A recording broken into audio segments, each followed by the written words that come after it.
Hi అండి, ఈరోజైతే అమ్మవారి దర్శనానికైతే కాణిపాకం అమ్మవారికైతే దగ్గరకైతే వచ్చేసాను. ఈరోజైతే అమ్మవారిని దుర్గమ్మని మణికంఠేశ్వర అమ్మవారిని అయితే బాగా అర్చన చేసి శ్రీచక్రానికి అయితే కుంకుమ అర్చన చేసినారు. కుంకుమ అర్చన అమ్మని అయితే చూసేదానికి రెండు కళ్ళు చాలవండి.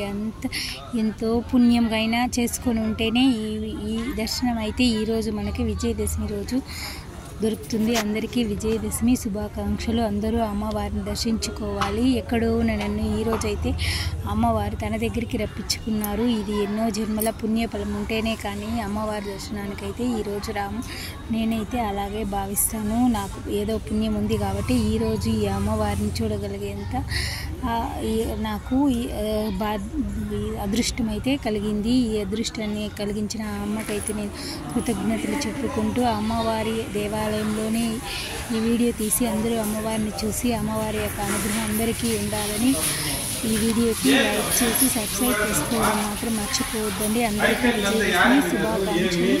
అమ్మవారి యొక్క కరుణా కటాక్షాలు అందరికీ ఉండాలని కోరుకుంటున్నాను. అందరికీ ఈరోజైతే ఈ అమ్మవారి దర్శనం అయితే అవ్వదు. ఏదో పుణ్యభాగ్యం ఉండే వాళ్ళకి